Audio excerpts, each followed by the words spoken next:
അപ്പോഴങ്ങനെ അങ്ങനെ അങ്ങനെ തുല്യദുഃഖിതരായ സുഗ്രീവനും രാമനും തമ്മിൽ സഖ്യത്തിലേർപ്പെട്ടു. നരവാനര സഖ്യം അവിടെ രൂപം കൊണ്ടു.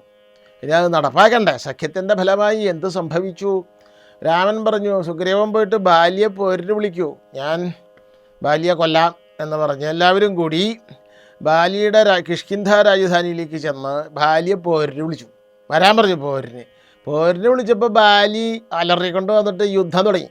സുഗ്രീവനും ബാലിയും തമ്മിൽ ഗംഭീര യുദ്ധം ഇട്ടിക്കുക. കൊരങ്ങന്മാരുടെ അതിഭയങ്കര യുദ്ധം കണ്ടിട്ട് രാമൻ അവിടെ വൃക്ഷഷണ്ഡം മറിഞ്ഞ് നിൽക്കുന്നുണ്ട്. മരങ്ങളുടെ കൂട്ടത്തിൽ മറിഞ്ഞ് നിൽക്കുക. അമ്പ ചെയ്യാൻ പറ്റുന്നില്ല. കാരണം ബാലിയും സുഗ്രീവനെയും തിരിച്ചറിയുന്നില്ല. രണ്ടുപേർക്ക് ഒരേ ഛായ. അതറിയാണ്ട് അമ്പ അയച്ചാൽ തെറ്റി സുഗ്രീവനുണ്ടോ, സുഗ്രീവൻ മരിക്കും. അത് പാടില്ലല്ലോ. അപ്പോൾ രാമനൊന്നും ചെയ്തില്ല. സുഗ്രീവൻ തോറ്റു. ബാലിയുടെ ഇട്ടിക്കൊണ്ട് ചോര ചർച്ച് തോറ്റു സുഗ്രീവൻ. എന്തിനാ എന്നോട് ഈ ചതി ചെയ്തത്? അതല്ല, ചതിയല്ല സുഗ്രീവ, നിങ്ങളെ രണ്ടാളെയും എനിക്ക് തിരിച്ചറിയാൻ പറ്റുന്നില്ല. അതിനൊരു വഴി ഉണ്ടാക്കാം. ഹനുമാൻ ഈ സുഗ്രീവനൊരു മാല അണിയിക്കാൻ പറഞ്ഞു. അപ്പോൾ സുഗ്രീവനെ ഹനുമാൻ ഒരു മാല അണിയിച്ചു. വേലിപ്പരുത്തിയുടെ പൂവുകൊണ്ടുള്ള മാല അത്ര അണിയിച്ചാണ് വാൽമീകി പറയണത്. വേലിപ്പരുത്തിയുടെ പൂവുകൊണ്ടുള്ള മാല അണിച്ച് സുഗ്രീവൻ രണ്ടാമത് പോയി. ബാലിയെ പോരിന് വിളിച്ചപ്പോൾ ബാലിയുടെ ഭാര്യയുണ്ട്, താരാധിപാനന എന്നാണ് വാൽമീകി പറയണത്. താരാധിപൻ എന്ന് പറഞ്ഞാൽ ചന്ദ്രൻ്റെ മുഖമുള്ള ചന്ദ്രമുഖിയായ താര ബാലിയെ തടഞ്ഞു. പോവരുത്, അങ്ങനെ യുദ്ധത്തിന് പോവരുത്. യുദ്ധത്തിൽ അങ്ങയോട് പരാജയപ്പെട്ട് ഓടിയ സുഗ്രീവൻ രണ്ടാമത് വന്ന് പോരിന് വിളിക്കണമെങ്കിൽ അവൻ്റെ പിന്നിൽ ആരുണ്ട്? അതെ, അവൻ്റെ പിന്നിൽ ആരുണ്ട്? ഞാൻ മനസ്സിലാക്കിയതനുസരിച്ച് രാമലക്ഷ്മണന്മാർ, ദശരഥൻ്റെ മക്കളായ രാമലക്ഷ്മണന്മാർ വനവാസത്തിന് വന്ന് അവരിവിടെ ഉണ്ട്. അവരും സുഗ്രീവനായിട്ട് സഖ്യം ചെയ്തിട്ടുണ്ടെന്നാണ് ഞാൻ മനസ്സിലാക്കണേ. അതുകൊണ്ട് അങ്ങ് ദയവ് ചെയ്ത് പോരിന് പോകരുത് എന്ന് പറഞ്ഞു. എന്താ നീ പറയണേ? പോരിന് വിളിച്ചാൽ പോകാണ്ടിരിക്കാൻ പറ്റുമോ? ബാലി മനസ്സിൽ കരുതി ഈ താരയ്ക്ക് സുഗ്രീവനോടാ താല്പര്യം, അതുകൊണ്ടാണ് അവൾ ഈ പണി ചെയ്യണേ എന്നൊക്കെ മനസ്സിൽ വിചാരിച്ച് ബാലി പോരിന് ചെന്ന് സുഗ്രീവനും ബാലിയും തമ്മിൽ ആദ്യ യുദ്ധം തുടങ്ങി. പല്ലും കട്ടിച്ചലറിക്കൊണ്ട് ബാലിയും എന്നൊക്കെ പറഞ്ഞിട്ട് എഴുത്തച്ഛൻ ഭാഷാവിധമായ യുദ്ധം വർണ്ണിക്കുന്നുണ്ട്. ഗംഭീര യുദ്ധം കഴിഞ്ഞതിന് നടക്കുമ്പോൾ ശ്രീരാമൻ അവിടെ വൃക്ഷഷണ്ഡം മറഞ്ഞ് നിൽക്കുന്നുണ്ട്. മരത്തിൻ്റെ കൂട്ടത്തിൽ മറഞ്ഞ് നിന്നപ്പോൾ മാലയുണ്ടല്ലോ, സുഗ്രീവൻ്റെ കഴുത്തിൽ മാലയുണ്ട്. രാമൻ ഒളിയമ്പ ചെയ്ത് ബാലിയെ കൊന്നു. രാമൻ്റെ അമ്പേറ്റ് ബാലി വീണപ്പോൾ രാമൻ നേരെ അങ്ങോട്ട് ചെല്ലാണ് ബാലിയുടെ അടുത്തേക്ക്. രാമൻ ചെല്ലുമ്പോൾ ബാലി രാമനെ കണക്കിനാ പറഞ്ഞു, ഉപാലംഭം ചൊരിഞ്ഞു, നിന്ദ. എന്താ ബാലി പറഞ്ഞേ? എഴുത്തച്ഛൻ്റെ വാക്കുകൾ നമുക്ക് നോക്കാം. തുഞ്ചത്ത് എഴുത്തച്ഛൻ അധ്യാത്മരാമായണത്തിൽ ബാലി രാമനോട് 4 വർത്താനം പറയുന്നുണ്ട്. അത് ഇങ്ങനെയാണ് പറയണേ. എങ്ങനെ?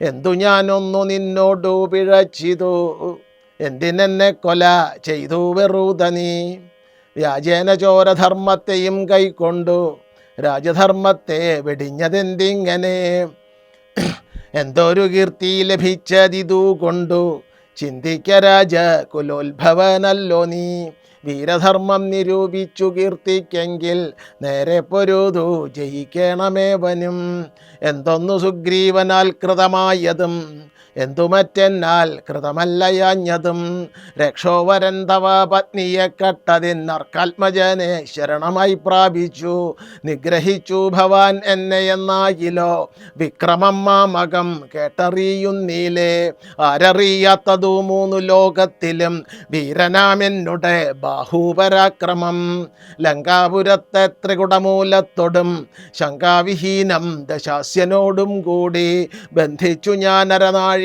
കൊണ്ടു നിൻ അന്തികെ വെച്ചു തൊഴുതേനുമാതരാൽ, എന്തൊന്നു സുഗ്രീവനാൽ കൃതമായതും എന്തു മറ്റെന്നാൽ കൃതമല്ലയാഞ്ഞതും, വാനരത്തെ ചതി ചെയ്തു കൊന്നിട്ടൊരു മാനമുണ്ടായതെന്തെന്നു പറക നീ, വാനരമാംസം അഭക്ഷ്യമത്രേ ബത മാനസേ തോന്നിയതെന്തിതു ഭൂപതേ എന്നൊക്കെ ചോദിച്ചിട്ട് എന്നെ മാംസം തിന്നാൻ വേണ്ടി കൊന്നതെന്ന് വെച്ചാൽ വാനരന്മാരുടെ മാംസം സദാ ഭക്ഷിക്കാറില്ലല്ലോ എന്നൊക്കെ രാമനെ പെരുപ്പ പറഞ്ഞു.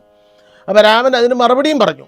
ആ മറുപടി ധർമ്മത്തെ രക്ഷിക്കാൻ നടക്കുകയാണ്, നീ നിൻ്റെ അനുജൻ്റെ ഭാര്യ അപഹരിച്ചതാണ്, അതുകൊണ്ടാണ് നിന്നെ ഞാൻ വധിച്ചതൊക്കെ പറഞ്ഞതിന് ശേഷം അവസാനം ബാലിയുടെ ശരീരത്തിൽ നിന്ന് അമ്പ് വലിച്ചൂരി ബാലി മരിച്ചു. ബാലി പക്ഷേ ഒരു കാര്യം കൂടി പറഞ്ഞു. മരിക്കുന്നതിന് മുമ്പ് ബാലിയുടെ മകനുണ്ട് അംഗദൻ. അംഗദനെ ഉപദ്രവിക്കരുത്. സുഗ്രീവനാണ് ഈ രാജാവ്. സുഗ്രീവനോട് അംഗദനെ മകനെ പോലെ കണക്കാക്കണം എന്ന് സുഗ്രീവൻ അങ്ങനെ ചെയ്യുക. സുഗ്രീവന് സങ്കടമായി. കാര്യം ഇപ്പോൾ രാമൻ ഒളിയമ്പേത് ബാലിയെ കൊന്നത് സുഗ്രീവൻ്റെ ആവശ്യപ്രകാരമാണെങ്കിലും സുഗ്രീവന് വിഷമമുണ്ട്. അപ്പോൾ അംഗദനെ നോക്കിക്കോളാം നേറ്റ് ബാലി മരിച്ചു. ബാലി മരിച്ചിട്ട് താര വന്ന് അവിടെ അലറിക്കരയുണ്ട് ഭാര്യ. അങ്ങനെ ബാലി മരിച്ചതിന് ശേഷം സുഗ്രീവൻ കിഷ്കിന്ധയുടെ രാജാവായി. കിഷ്കിന്ധയിലാണല്ലോ ബാലി. കിഷ്കിന്ധയിലെ സുഗ്രീവനും അതുപോലെ തന്നെ മറ്റു വാനര സ്ത്രീകളും കൂടി കിഷ്കിന്ധയിൽ താമസം തുടങ്ങി, ബാലിയുടെ രാജധാനിയിൽ. അപ്പോൾ കുറച്ചു കാലം കഴിഞ്ഞു. കുറച്ചു കാലം കഴിഞ്ഞിട്ടും, അതായത് ഈ വർഷക്കാലമാണ് അതിൻ്റെ ഇടയിൽ. വർഷക്കാലം കഴിഞ്ഞ് സീത അന്വേഷിച്ച് കണ്ടുപിടിക്കാമെന്നുള്ളതാണ് ബാലിയെ വധിച്ച് അതാണല്ലോ കരാറ്. സീതാന്വേഷണത്തെക്കുറിച്ച് സുഗ്രീവൻ്റെ ഭാഗത്തു നിന്ന് വിവരങ്ങളൊന്നും കേൾക്കാനില്ല. അപ്പോൾ സീതയുടെ വസ്ത്രം, പട്ട്, സുഗ്രീവൻ സീത ആകാശത്തു നിന്ന് താഴ്ത്തിക്കിട്ട പട്ട്, മഞ്ഞ വസ്ത്രം, അത് സുഗ്രീവന് ശ്രീരാമന് കാണിച്ചു കൊടുത്തപ്പോൾ രാമന് മനസ്സിലായി ഇത് സീതയുടെ വസ്ത്രം തന്നെയാണ്. അപ്പോൾ സുഗ്രീവൻ അറിയാം ഏത് വഴിക്കാണ് കൊണ്ടുപോയിക്കണമെന്നൊക്കെ. ഒരു അനക്കവും കാണാനില്ലോ എന്ന് പറഞ്ഞു. ലക്ഷ്മണ വരുമോന്ന് രാമന് ദേഷ്യം വന്നു തുടങ്ങി. കാരണം ഈ വാനരൻ അവിടെ വാനര സ്ത്രീകളോടുകൂടി ശൃംഗരിച്ചിരുന്ന് അവനവൻ്റെ കടമ മറന്നുവോ?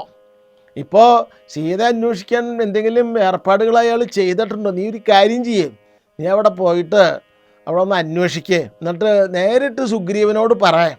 സുഗ്രീവനൊന്നും ചെയ്യാൻ ഭാവമില്ലെങ്കിൽ ബാലി പോയ വഴിക്ക് ഞാൻ സുഗ്രീവനെ അയക്കും എന്ന് നീ പോയിട്ട് സുഗ്രീവനോട് പറയാൻ പറഞ്ഞു.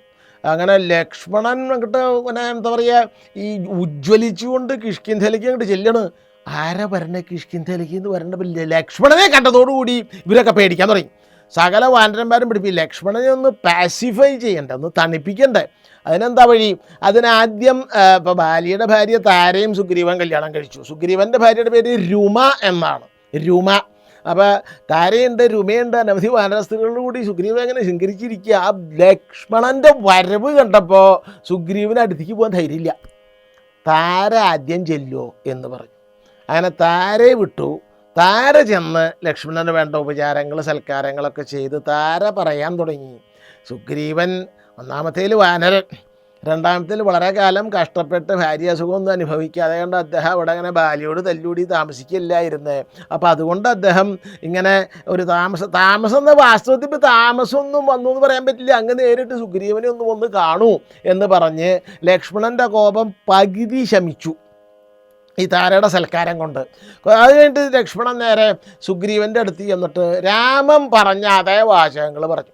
സീതാന്വേഷണത്തിന് വേണ്ടി ഒന്നും ചെയ്യാതെ ഇന്ദ്രിയ സുഖങ്ങളിൽ മുഴുകി സ്വന്തം കടമ മറന്ന് സഖ്യസമിതി ചെയ്ത വാക്ക് മറന്ന് വാഗ്ദാനം മറന്ന് അങ്ങനെ ഇരിക്കാനാണ് ഭാവമെങ്കിൽ ബാലി പോയ വഴിക്ക് വേറെ ആൾക്കും പോവാൻ സ്ഥലമുണ്ട് എന്ന് അങ്ങയോട് പറയാൻ രാമൻ എന്നോട് പറഞ്ഞു എന്ന വിവരം അങ്ങനെ തന്നെയാണ് പറഞ്ഞു. അയ്യോ, ഞാൻ ഇത്രയും കാലത്തിനിടയ്ക്ക് സീതാന്വേഷണത്തിന് വേണ്ടി ഒന്നും ചെയ്തില്ല എന്നാണോ അങ്ങ് ധരിച്ചിരിക്കുന്നത്?